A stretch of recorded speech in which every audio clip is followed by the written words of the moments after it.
anime yang berjudul Solo Leveling, yang pasti lagi happening banget nih cuy. Kali ini cuy, kita akan berfokus pada petualangan protagonis utama kita yang bernama Sung Jinwoo. Mengikuti kisah Jinwoo yang dikenal sebagai hunter yang terbilang lemah di dunia, di mana makhluk-makhluk seperti monster dan Denjin selalu muncul dan mengancam manusia. Awalnya kalian akan diperlihatkan dengan kehidupan sehari-hari Jinwoo yang sederhana, dan usahanya tetap bertahan menjadi hunter meskipun dia berada di level yang paling rendah bagi seorang hunter. Kehidupannya mulai berubah ketika suatu hari Jinwoo bersama sekelompok hunter lainnya terjebak dalam sebuah dungeon yang cukup membahayakan. Di sana, mereka menghadapi berbagai macam monster kuat dan berbahaya. Dalam kejadian yang tidak diduga ini, Jinwoo berhasil selamat dan diberkati sebuah kemampuan khusus yang membuatnya menjadi lebih kuat. Bahkan kekuatannya ini cuy, membantunya memperoleh poin yang bisa membuatnya naik level dan meningkatkan kemampuannya sebagai hunter. Jinwoo terus melanjutkan perjalanannya untuk menjadi hunter yang paling kuat dan memburu semua monster yang ada di dalam dunianya ini. Oke lah, yuk langsung saja kita tonton ke alurnya sampai tuntas cuy. Tanpa bertele-tele lagi, seperti biasa, pasang headset kalian, lupakan kenangan tentang mantan, atur posisi rebahan terwena kalian. Selamat menonton sambil gelis otak. Check it bro. Cerita diawali dengan diperlihatkannya pangkalan laut. Tidak jauh dari pangkalan laut berada, terjadilah insiden penyerangan makhluk dari dimensi lain. Makhluk tersebut berasal dari golongan monster. Manusia biasa melawan monster merupakan sesuatu hal yang mustahil untuk dilakukan, karena peralatan tercanggih milik kemiliteran tidak mampu menembus tubuh ras monster. Bisa dikatakan, pihak angkatan laut tidak bisa menangani serangan kawanan monster. Jadi mereka cuma bisa mengandalkan manusia yang memiliki kekuatan magis, yang disebut sebagai hunter. Pada hakikatnya, seseorang hunter bekerja membunuh makhluk yang terdapat di dungeon, atau gerbang yang muncul dari dunia lain. Demi mencegah monster berkeliaran ke dunia manusia, hunter harus menaklukkan makhluk yang terdapat di dungeon, barulah gerbang itu tertutup. Kini monster Chimera sudah terlanjur berada di wilayah manusia. Jika tidak dibasmi, kawanan monster Chimera akan memasuki kota yang notabene adalah tempat warga bermukim. Lantas para hunter yang berada di TKP berjuang menghadapi gerombolan monster Chimera.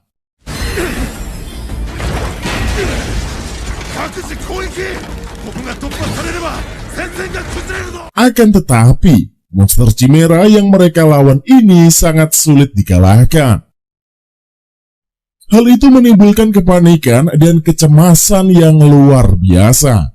Dengan mudahnya, kawanan monster Chimera memporak-porandakan barisan geng hunter.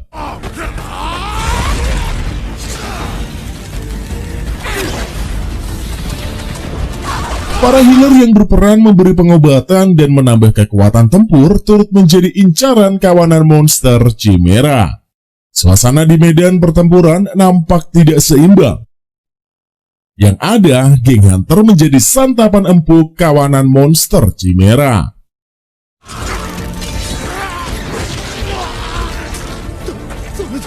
Para hunter sadar situasi yang menimpa mereka ini bisa membawa ke jurang kematian. Rasa sakit yang mendera membuat kesadaran mulai menghilang. Namun di saat-saat hilangnya harapan hidup, muncullah pahlawan yang mengubah situasi.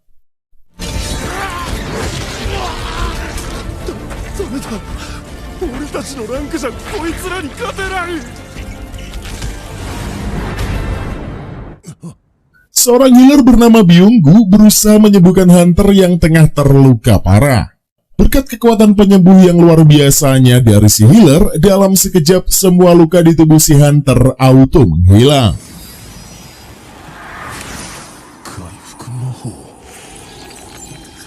Hal itu membuat si hunter merasa takjub.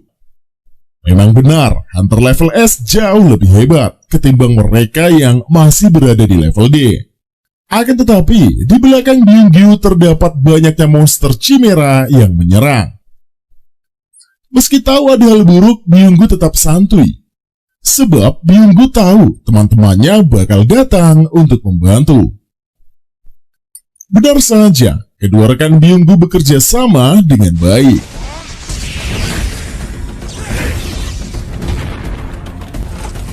Sinkronisasi, kecepatan, kelihayan, dan teknik pertarungan tidak diragukan lagi. Ketahanan fisik kedua hunter level S menjadikan gerombolan monster Chimera tidak berkutik. Tidak berapa lama, muncul lagi monster Chimera jenis serupa tapi berbeda warna. Tubuh si monster Chimera ini nampak lebih besar dari kawanan sebelumnya. Kemudian Yun-suk dan Baek Hyun-yo bergegas menyerang si monster Chimera putih. Hanya dalam waktu singkat mereka bisa melenyapkan si monster.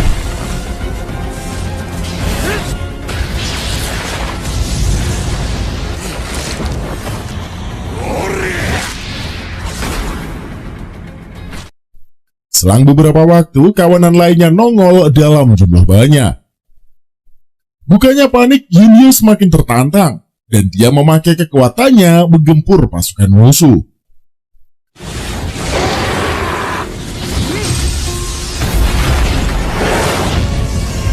Sementara di sisi lain, kota Presiden Choi Jong-in bersama anggotanya menghadapi gerombolan monster Chimera. Flashback bagaimana awal mula ras monster bisa menyusup ke dunia manusia. Berapa tahun silam muncullah secara tiba-tiba sebuah lorong bernama Gate. Gara-gara kehadiran Gate tersebut, dunia lain dan dunia manusia saling terhubung. Di dalam Gate itulah dihuni oleh para monster dari beragam jenis yang tidak terhitung jumlahnya.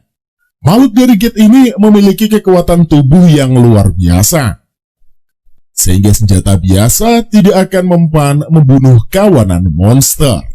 Di saat bersamaan, orang-orang berhasil membangkitkan kekuatan untuk bertarung dan pemilik kekuatan super ini disebut sebagai seorang hunter. Para hunter dipisahkan ke dalam beberapa peringkat berdasarkan jumlah mana yang ada di dalam tubuh mereka. Tingkatan hunter paling tertinggi berada di golongan S. Kemudian disusul dengan hunter tipe A dan terendah adalah hunter level E. Anehnya bila sudah terbangkitkan, kekuatan seorang hunter tak peduli sekeras apapun mereka berusaha. Tetap saja peringkat si hunter tidak akan berubah. Karena kemampuan itu tidak akan bisa bertambah kuat. Bila awalnya si hunter mendapat peringkat S, maka selama dia akan berada di level itu, tentunya saja tata cara seperti itu akan merugikan hunter level E. 3 tahun telah berlalu, terlihatlah suatu area konstruksi tempat munculnya sebuah gate. Di sana telah berkumpul para hunter yang peringkatnya rata-rata berada di level D. Seorang pria bernama Kim sedang menikmati secangkir kopi. Tidak berapa lama, temannya bernama Park datang menyapa. Nantinya mereka akan ikut misi bareng memasuki dungeon level D.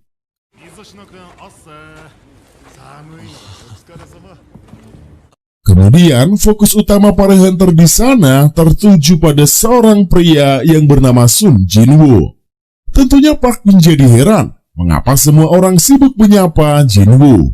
Namun keramahan para hunter terjadi bukan karena Jinwoo kuat, melainkan dia hunter terlemah di antara mereka. Kemudian Kim memberitahu kalau Jinwoo dijuluki sebagai senjata terlemah umat manusia. Julukan itu muncul dikarenakan seorang Jinwoo mengalami cedera sampai harus dirawat inap. Padahal Jinwoo hanya memasuki gate peringkat A. Menurut Kim, bila Jinwoo hadir sebagai anggota, bisa dikatakan mereka sedang menjalani raid berperingkat rendah. Tidak enak hati mengatakan hal meremehkan Jinwoo. Kim meminta Park berbicara lebih pelan. Sayangnya Jinwoo sudah mendengar semua omongan Park dan Kim tentang dirinya. Akan tetapi, Jinwoo merasa dia tidak punya hak untuk protes atas lontaran meremehkan itu. Oi, Mizushiro-kun, meshi wa chanto kutte kita ka? Hai, shikkari tabete kimashita. Sebab Jinwoo sudah sadar semua yang diucapkan Kim tentangnya adalah sebuah kebenaran. Lalu seorang wanita bernama Lee Joo-hee merupakan healer level B menyapa Jinwoo.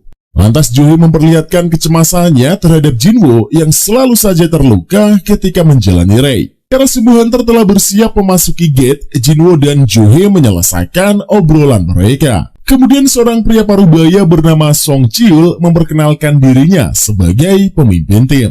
Lantas orang-orang di bawah peringkat Song Chiul merasa lega mereka dipandu olehnya.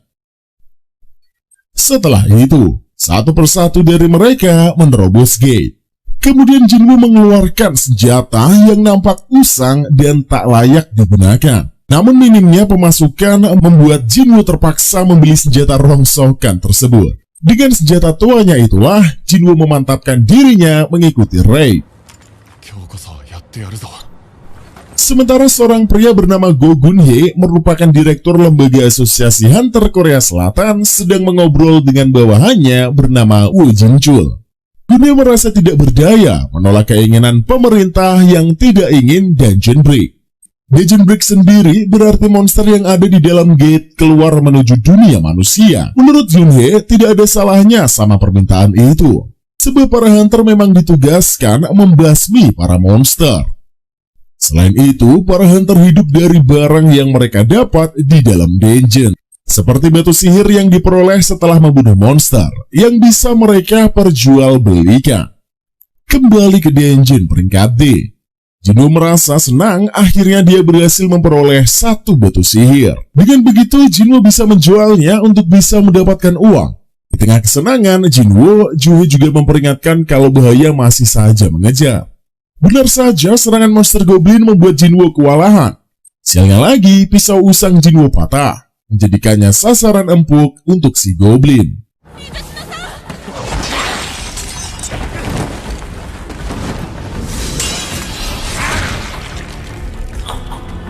Untungnya Park datang tepat waktu. Nyawa Jinwoo pun jadi selamat. Lalu Joo-hee mengobati Jinwoo yang tengah sekarat. Dalam kondisi terluka, Jinwoo terus memperhatikan rekan-rekannya melawan monster dengan hebatnya. Sementara di kantor asosiasi Hunter, Gun-hye masih membahas soal batu sihir yang bisa dijadikan senjata untuk mengalahkan monster. Kristal mana yang ditambang dari gate dapat diolah menjadi senjata juga. Sayangnya, efek kekuatannya lebih rendah ketimbang batu sihir. Dari kedua bahan utama dungeon tersebut, pemerintah ingin menciptakan sumber energi yang baru. Bisa dikatakan mereka mau sesuatu yang lebih aman dari nuklir, lebih efisien dari energi air, angin, atau panas bumi, dan tidak mencemari atmosfer layaknya energi termal. Didasari pemikiran tersebutlah, pemerintah mengusulkan pembangkit listrik yang akan menggunakan tenaga kristal mana dan batu sihir. Jadi untuk mendapatkan sumber daya langka tersebut, pemerintah hanya bisa memakai jasa seorang hunter. Makanya Hunter mengemban tugas yang sangat besar. Nampaknya di gate peringkat D, Regu Jinwoo berhasil mengalahkan monster yang mereka kira adalah bos dungeon. Makanya mereka teramat sangat senang. Sementara Joo-hee memarahi Jinwoo yang tidak mau berhenti melakukan pekerjaan sebagai hunter. Ketakutan terbesar Joo-hee bisa saja bukan luka yang Jinwoo dapat, melainkan nyawa taruhannya. Lantas Jinwoo meminta maaf telah membuat Joo-hee mencemas. Ucapan Jinwoo ini malah menambah kekhawatiran dari Joo-hee. Menurut Jinwoo, betapa ironisnya dirinya. Hanya karena demi satu batu sihir, dia nyaris kehilangan nyawanya. Bisa dikatakan, pertukaran yang Jinwoo peroleh atas nyawanya ini sangatlah tidak seimbang. Lalu salah seorang dari tim memanggil semua temannya untuk berada jauh di depan mereka ada sebuah lorong. Dari situlah Song Chiul tahu kalau mereka berada di momen yang sangat langka, yaitu dungeon 2 lapis. Selain itu ada keanehan lain di mana gate tidak kunjung tertutup, menimbulkan kecurigaan bahwa situasi mengerikan yang akan menghampiri mereka. Didasari peristiwa inilah, Song Chiul menjelaskan peraturan jika mengalami fenomena yang tidak biasa. Mereka harus menunggu perintah dari Serikat Hunter. Akan tetapi, Park keberatan takutnya orang yang datang setelah mereka ini bakal dapat keuntungan yang lebih besar. Terlebih lagi mereka berada di gate level D, jadi tidak perlu cemas. Pemikiran Park tersebut disetujui oleh Kim. Akan tetapi, Song Chiul masih saja risau. Bisa saja dungeon ini berbahaya. Tidak menemukan titik temu, dilakukanlah voting. Dengan setujunya Jinwoo, ekspedisi pun diteruskan.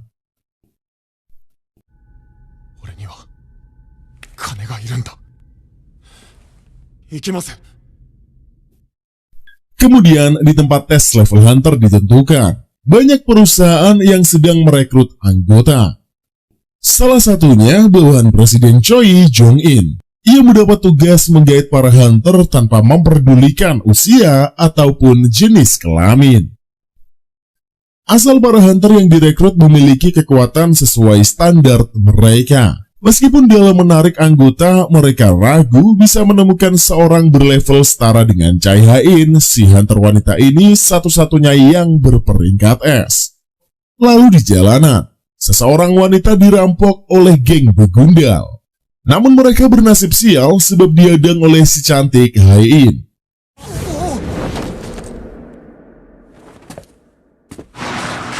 Lantas Ha-in mengembalikan tas yang dicuri kepada pemiliknya.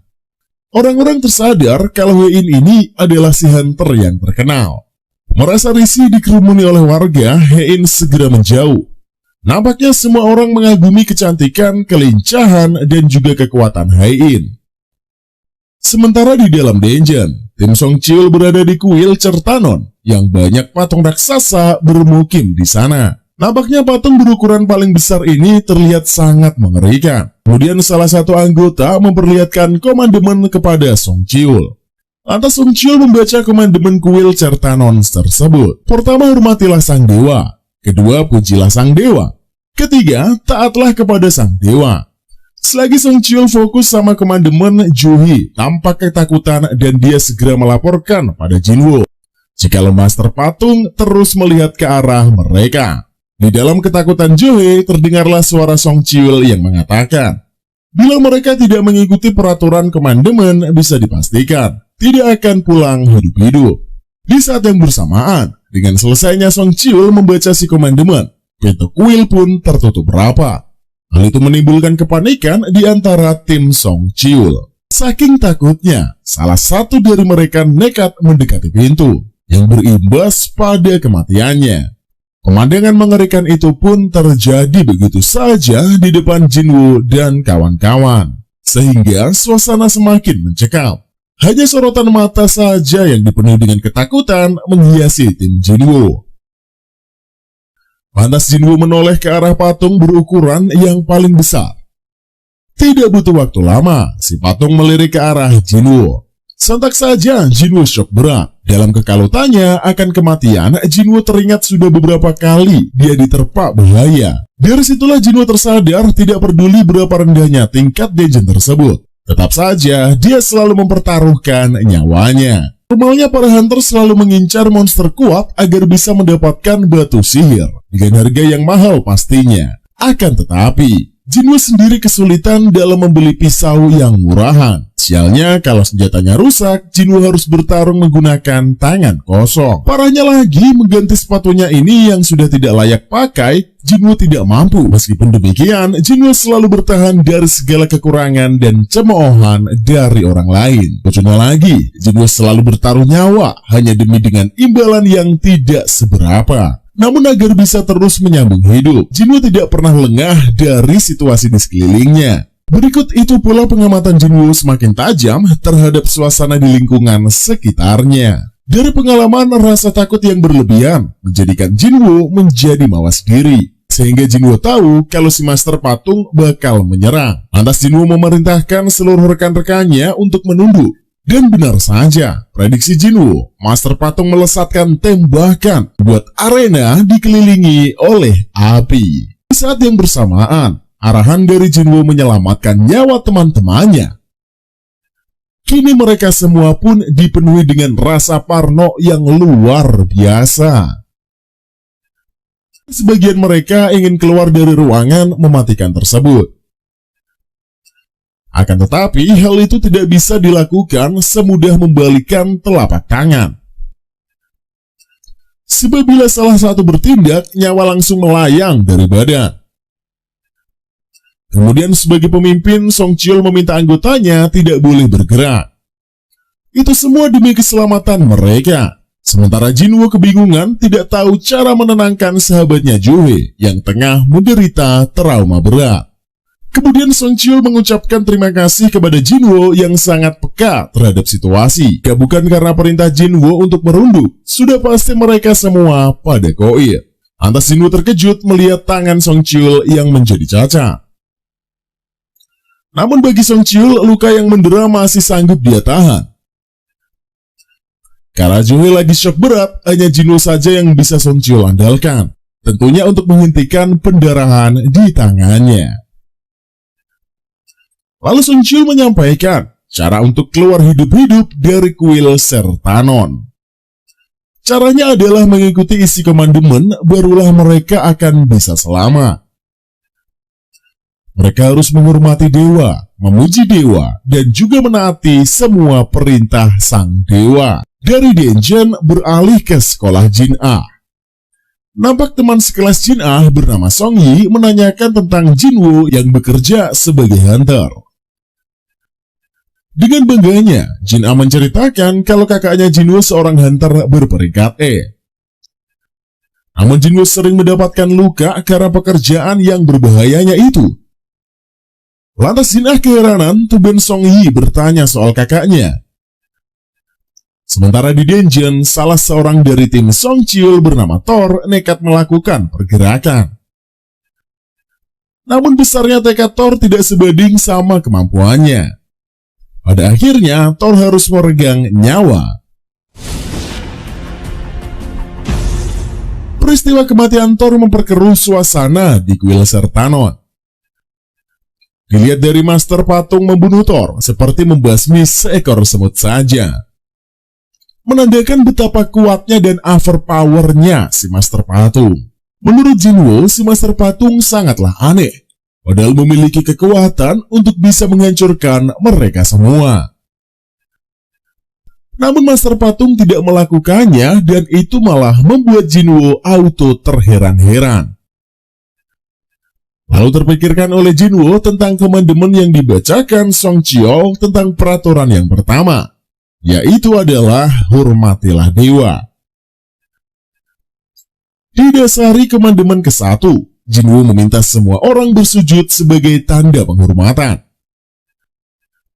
Atas arahan dari Jinwoo, Song Chiul dan kawan-kawan ikut bersujud. Kemudian Master Patung memperlihatkan senyuman yang mengerikan membuat orang-orang pada mencemas.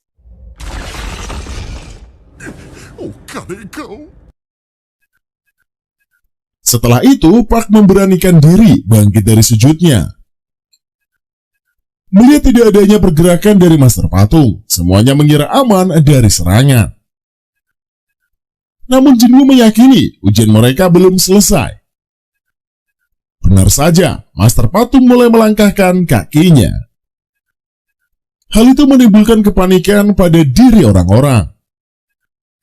Lantas Jinwoo berpedoman pada komandemen kedua, yaitu memberi pujian pada dewa. Sayang Jinwoo tidak mengetahui cara memuji si Master Patung. Salah satu dari mereka memanjatkan puji-pujian pada Tuhan. Namun menurut Jinwoo, bukan pujian yang seperti itu yang diinginkan si Master Patung.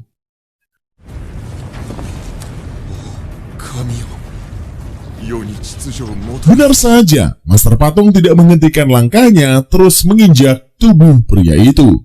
Kemudian satu persatu teman Jinwoo bermatian secara sadis.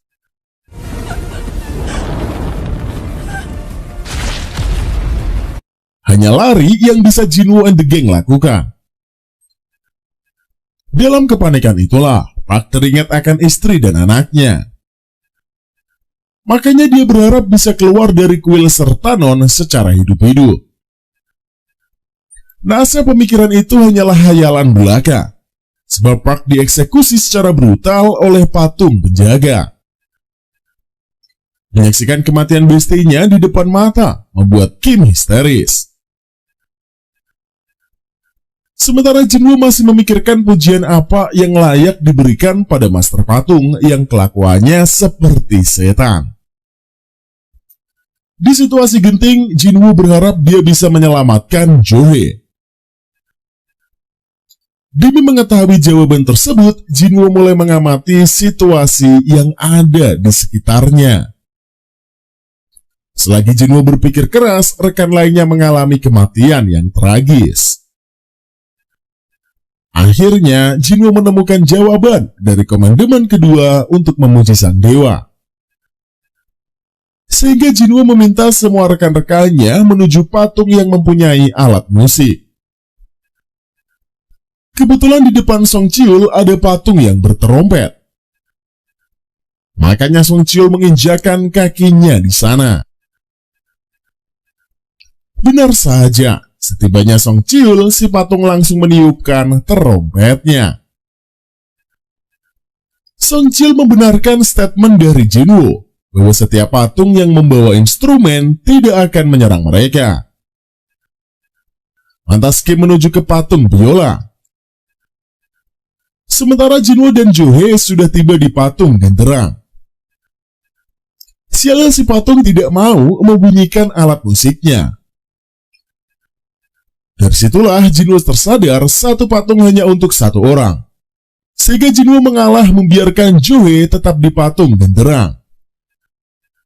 Akan tetapi, perjuangan Jinwoo sampai ke patung berinstrumen lainnya nyaris saja membuat nyawanya melayang. Meskipun selamat, Jinwoo harus kehilangan kakinya. Akhirnya Jinwoo sampailah ke patung, di mana sosok wanita seperti malaikat merupakan pujian sebenarnya yang dimaksudkan master patung. Saking cemasnya Johae, segera ia menghampiri Jinwoo. Lantas Johae shock melihat kaki Jinwoo yang terputus.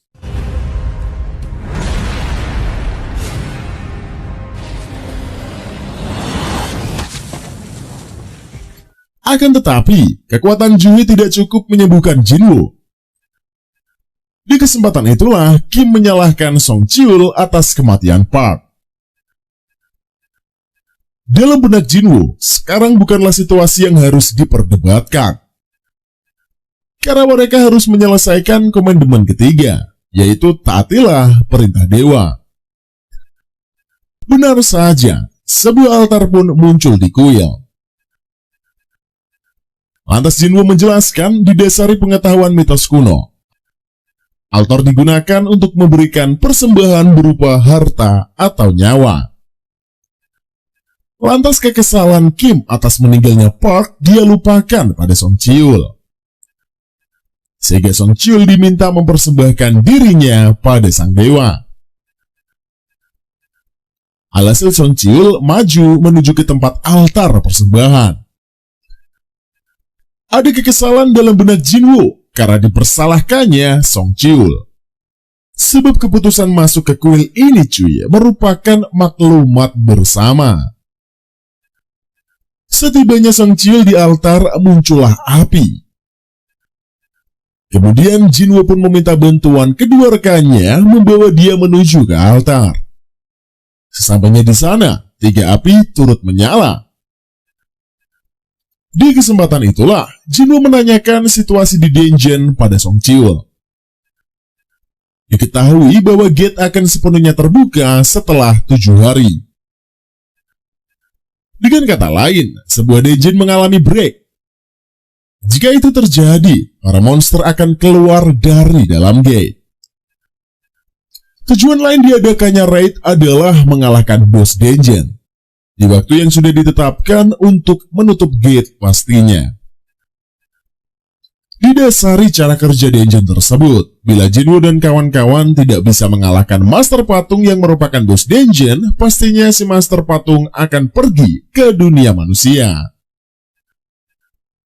Sementara Jin-ah mengunjungi ibunya di rumah sakit. Kemudian Jin-ah pun menceritakan keseharian yang dia jalani pada ibunya yang lagi koma. Sedangkan Jinwoo meminta Johae dan Kim segera ke altar, agar semua api yang mengelilinginya menyala. Benar saja, semua perkataan Jinwoo terbukti. Di saat bersamaan, pintu gerbang mulai terbuka. Rasa rindu akan rumah menjadi menggebu-gebu. Namun melihat pergerakan patung penjaga membuat Jinwoo dan kawan-kawan auto panik. Lantas Jinwoo meminta rekan-rekannya terus menatap ke arah patung-patung itu. Muncullah dilema bergejolak takut mati dan ingin berkumpul bersama keluarga tercinta. Perasaan itu menjadikan teman-teman Jinwoo satu persatu keluar dari kuil.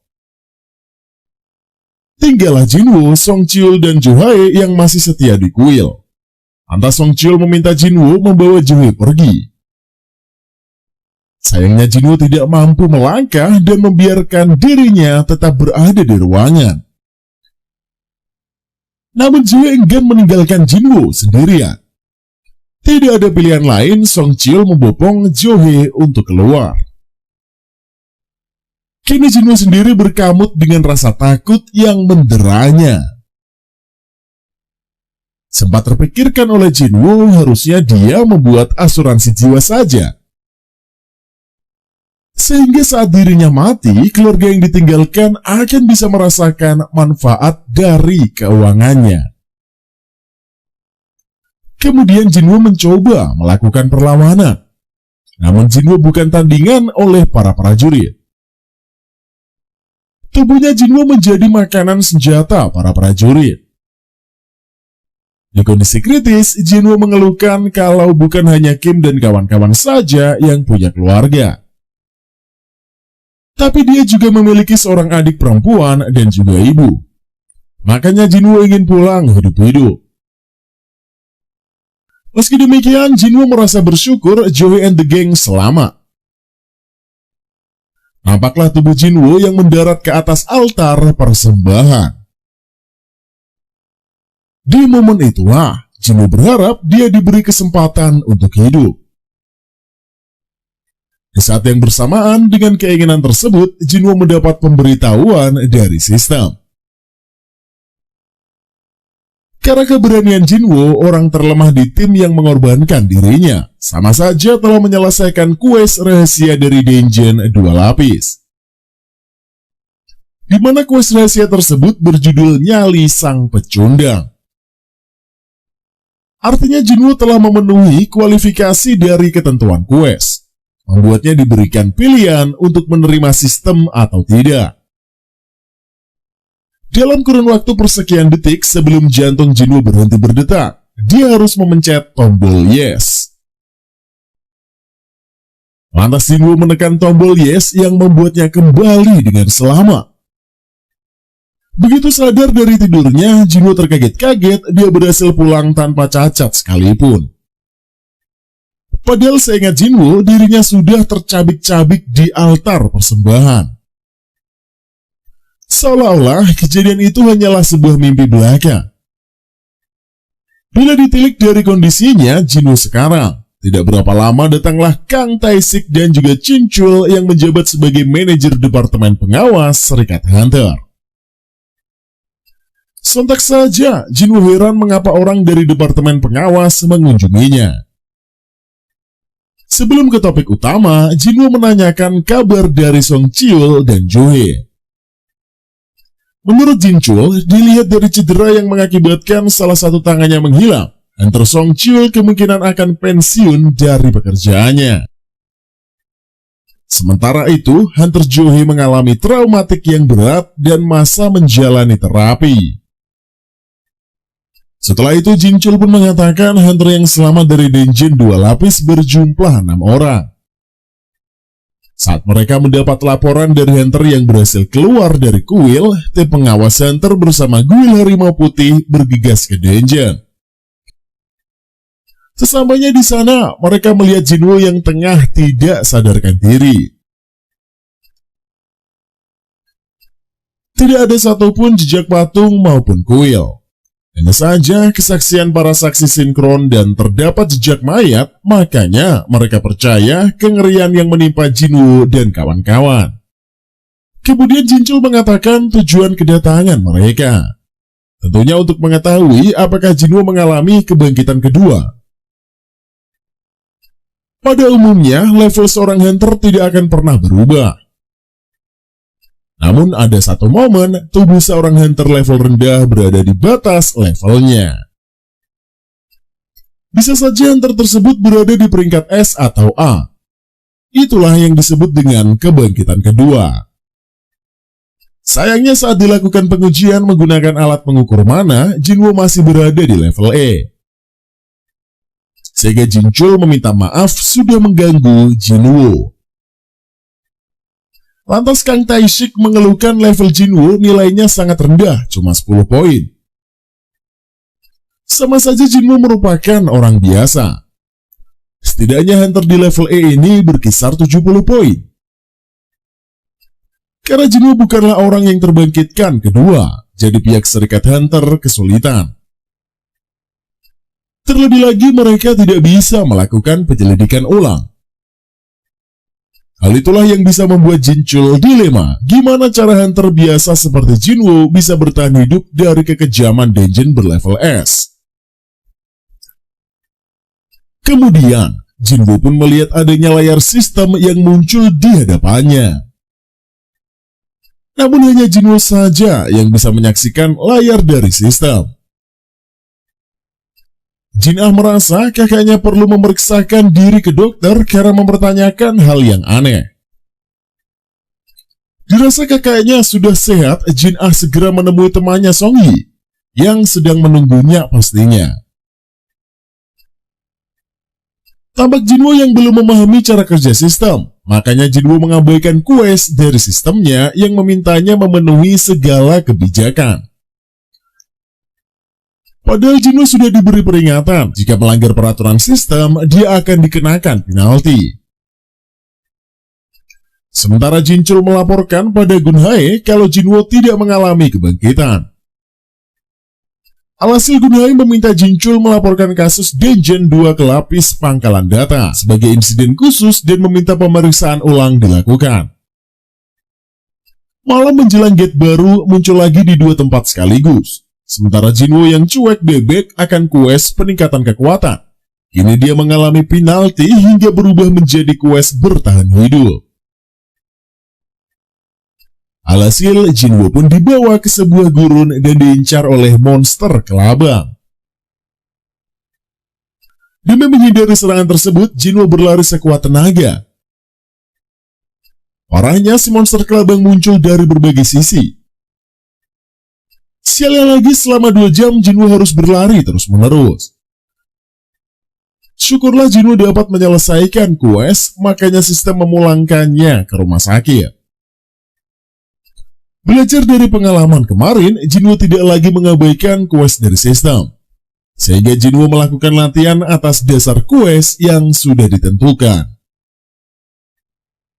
Dari kejauhan, Joe yang berkunjung melihat Jinwoo begitu gigih meski sudah mengalami peristiwa mengerikan di dungeon lapis 2. Alhasil Joe tidak jadi menemui Jinwoo, hanya meninggalkan parselnya di kamarnya. Selesai latihan, Jinwoo membuka hadiah dari dalam box. Hadiah tersebut berupa kunci menuju dungeon instan. Sementara di berita, kemunculan beberapa gate di beberapa tempat dengan peringkat yang berbeda-beda. Sedangkan Jinwoo berada di depan pintu Haejeong stasiun.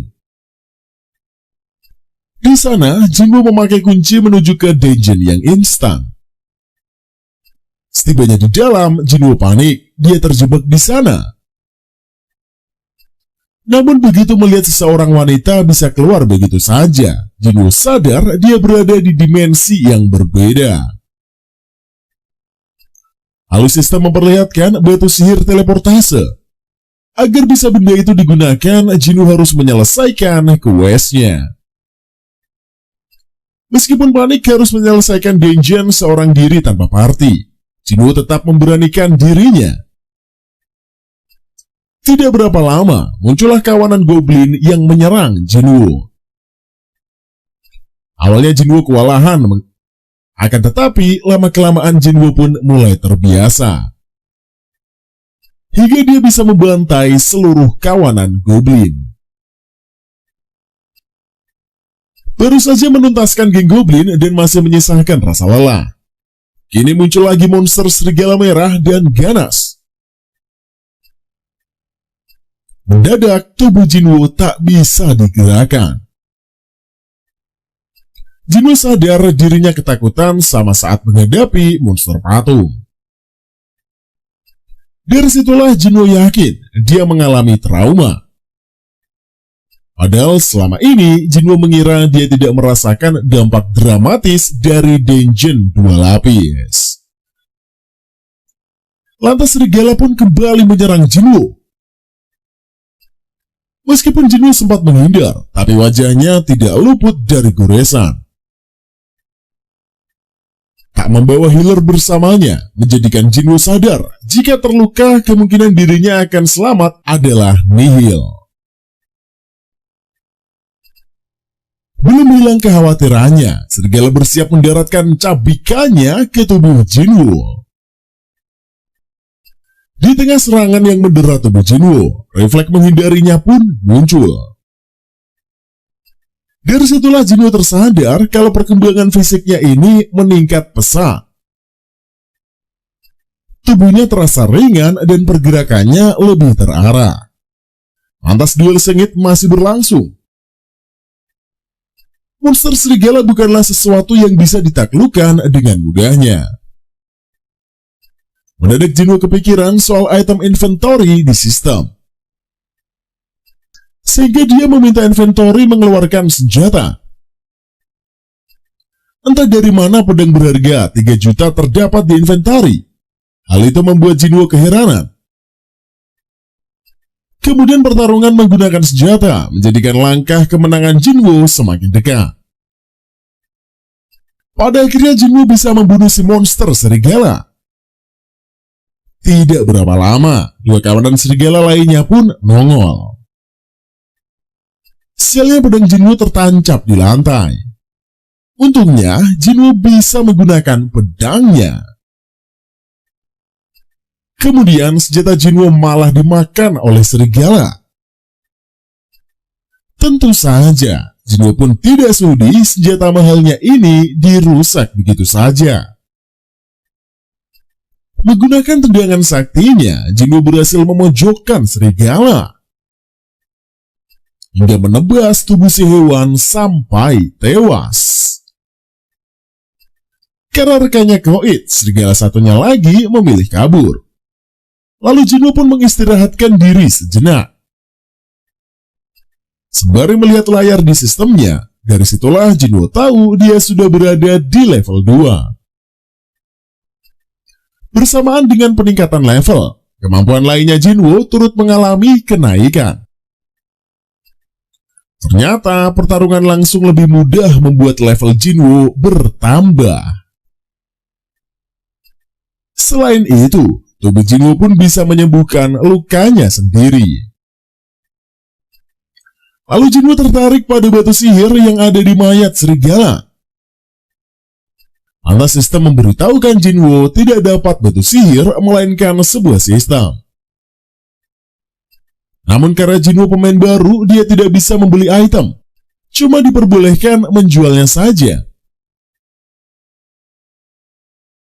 Dari transaksi tersebutlah, Jinwoo memperoleh 20 koin emas. Memikirkan bahan makanan akan segera habis, Jinwoo semakin bersemangat menyelesaikan quest-nya. Meskipun di hadapan Jinwoo muncul segerombolan serigala, hatinya tidak gentar sekalipun. Sementara di sisi lain, terdapat dungeon yang bakalan mengalami break.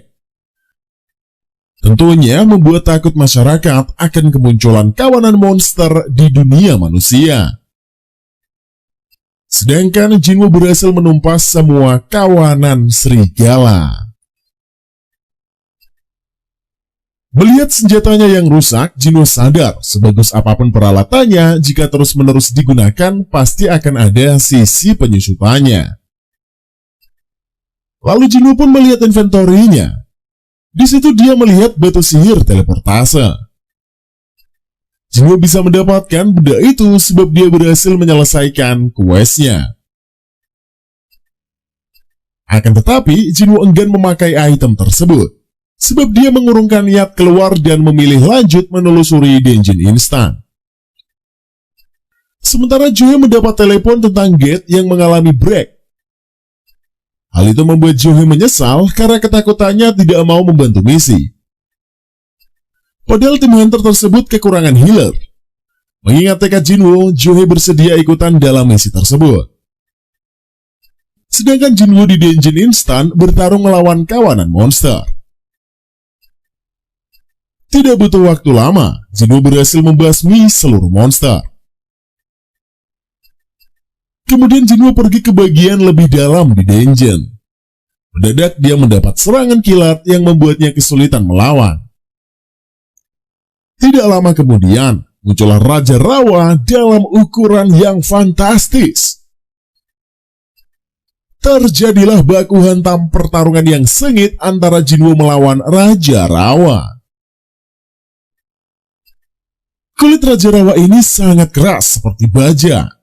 Kelincahannya sangat super cepat, menjadikan Jinwoo diselimuti dengan kesukaran dan rasa was-was. Nyaris saja Jinwoo tertimpa kereta api. Untungnya Jinwoo masih bisa menghindar. Dari pertarungan itulah Jinwoo teringat bagaimana orang-orang menjulukinya sebagai manusia lemah.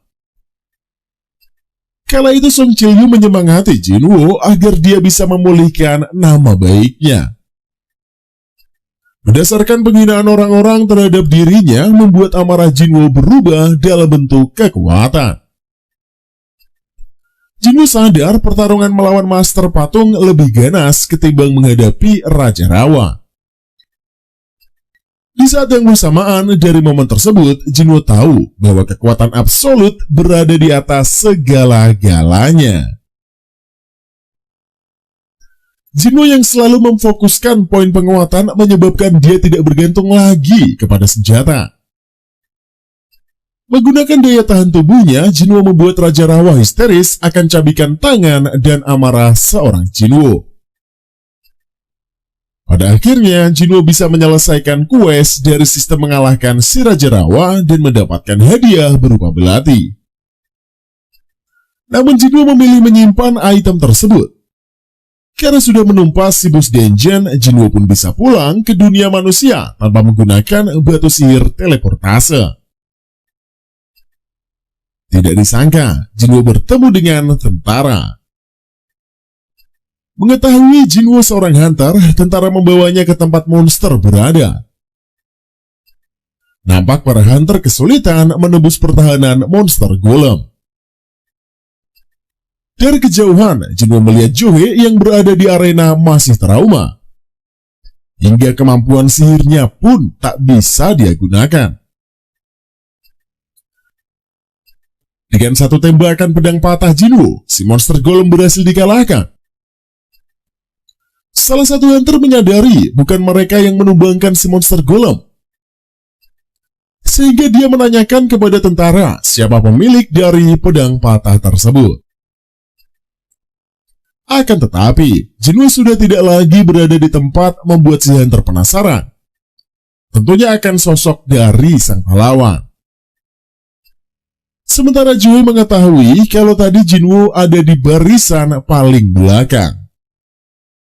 Kemudian kedua perawat yang selalu mengurusi Jinwoo ini membahas tentang dirinya. Menurut salah satu perawat, Jinwoo semakin keren seiring dia berlatih setiap harinya. Lantas kakak perawat masuk ke kamar Jinwoo. Ia terpesona akan keatletisan fisiknya. Bahkan wajah Jinwoo bertambah semakin ganteng. Setelah itu, kakak perawat memberitahu bahwa Jinwoo bisa keluar dari rumah sakit. Tidak mau kehilangan kesempatan PDKT dengan Jinwoo, kakak perawat meminta nomor ponselnya. Sayangnya, Jinwoo tidak memahami maksud hati kakak perawat mengira si cewek ingin mengirim bekas kesehatan. Makanya Jinwoo memberikan nomor ponselnya. Kemudian di rumah Jin Ah, ia heran mengapa tubuh kakaknya semakin kekar dan bertambah tinggi. Lantas Jinwoo mengatakan kalau dia hanya latihan di pusat kebugaran. Sebelum Jin Ah berangkat, Jinwoo memaksa adiknya membawa payung. Karena Jin Ah tidak mau Jinwoo segera memasukkan payungnya ke dalam tas ransel sang adik. Setelah itu Jinwoo mendapat telepon dari pemilik sewa rumah untuk membayar uang bulanan. Makanya Jinwoo jadi kepikiran bekerja di guild besar. Sehingga Jinwoo mudah mendapatkan uang. Namun kalau kekuatannya terekspos dan sampai diliput media massa, membuat Jinwoo auto kesulitan. Jadi Jinwoo mengurungkan niatannya bergabung ke guild besar. Atas permintaan dari Hwang Gun-suk, Jinwoo bersedia ikut dalam misi. Di kesempatan itulah, orang-orang yang mengenal Jinwoo mengejeknya senjata terlemah umat manusia. Tidak enak hati, Hwang Gun-suk meminta maaf pada Jinwoo atas kelakuan dari teman-temannya. Namun Jinwoo tidak peduli akan omongan buruk tentangnya. Lantas Hwang Gun-suk memberitahukan Jinwoo tidak akan diberi jatah batu sihir. Jinwoo pun dibayar dalam bentuk uang sebesar 2 juta. Karena tugas Jinwoo tidak ikut berburu, hanya sebagai pelengkap saja yang bekerja membawa barang-barang tim Hwang Gun-suk. Apalagi untuk masuk ke dungeon level C, mereka harus berjumlah 8 orang, makanya Jinwoo pun direkrut. Lalu Jinwoo merasa anggota tim Hwang Gun-suk ini sangat kacau. Mereka hanya terdiri dari tanker dan penyerang, bahkan tidak membawa seorang healer. Setelah itu, Jinwoo tanda tangan kontrak. Tidak berapa lama, datanglah seorang pria bernama Yoo Jin-ho, yang juga merupakan anggota pelengkap. Nampak dari penampilan Jin-ho seperti anak orang kaya. Namun Jinwoo bersikap ramah dan tidak sombong saat berbicara dengan Jinwoo. Bahkan Jinwoo berjanji akan melindungi Jinwoo. Kemudian mereka heran saat melihat gate yang berukuran sangat besar. Menurut Jinwoo, besarnya ukuran gate tidak berpengaruh apa-apa. Namun jumlah gelombang mana yang merembes dari dalamlah yang menentukan. Serikat Hunter akan memeriksa angkanya. Setelah itu menentukan peringkat dari gate tersebut. Gate berbahaya seperti peringkat B ke atas biasanya menjadi tanggung jawab guild besar. Kalau gate peringkat C ke bawah tidak terlalu berbahaya. Dari penjelasan itulah Jinwoo tersadar Jinwoo sangat berpengalaman di bidang dungeon. Saat Ki-hwan buat penerangan membuat Jinwoo teringat kuil Sentaron. Kemudian Jinwoo pun dapat merasakan adanya makhluk yang bergerak secara berkelompok. Selain itu, kawanan tersebut berlari mendekati cahaya. Tentunya membuat Jinwoo tahu kalau mereka menghadapi monster tipe serangga. Sontak saja, tim Hwang Gun-suk auto panik. Lalu Jinwoo merasakan adanya pergerakan dari atas. Sehingga Jinwoo memberitahukan kalau kawanan monster tepat berada di atas mereka. Berkat laporan dari Jinwoo, tim Hwang Gun-suk bisa melakukan perlawanan. Ditambah kerjasama tim yang hebat, kru Hwang Gun-suk ini bisa menumpas kawanan monster. Setelah itu Hwang Gun-suk pun mengucapkan terima kasih pada Jinwoo. Sebab sudah memberikan petunjuk keberadaan dari monster. Lantas Hwang Gun-suk penasaran bagaimana cara Jinwoo bisa mengetahui posisi monster berada. Jinwoo mengaku dia hanya mengandalkan intuisinya saja. Kemudian Ki-hwan memberitahukan di bangkai monster terdapat gigitan. Dari situlah Hwang Gun-suk curiga kalau ada monster lainnya yang lebih ganas. Melihat tim Hwang Gun-suk membuat tim Jinwoo merasa curiga. Bisa dikatakan, partai Hwang Gun-suk merupakan kelompok yang hebat, tapi tidak memiliki hunter yang berprofesi sebagai healer. Keanehan lainnya, tim Hwang Gun-suk pun membutuhkan anggota lain untuk menggenapkan jumlah rombongan dari mereka. Namun Jinwoo belum bisa memastikan kebenaran firasat buruknya ini pada tim Hwang Gun-suk.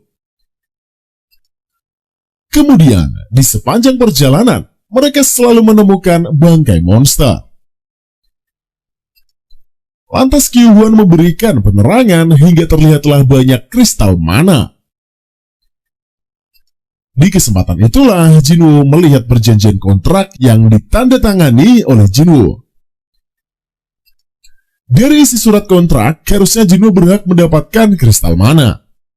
Sebab kristal mana berbeda dari batu sihir. Mendengar hal itu, Hwang Gun-suk mengatakan dia bersedia membagi kristal mana pada ke-8 anggota. Namun mereka tidak bisa mengalahkan bos monster sampai kristal mana dipanen. Sebab jika gate tertutup, mereka tidak bisa memanen kristal mana. Sayangnya tim Hwang Gun-suk meninggalkan perlengkapan di luar dungeon. Jadi mereka memutuskan mengambil peralatan penambangan terlebih dahulu. Jadi selama mereka pergi, Jinwoo dan Jinho yang menjaga di rumah bos monster. Alasannya, si bos monster masih tidur, jadi tidak akan membahayakan nyawa Jinwoo dan kawan-kawan.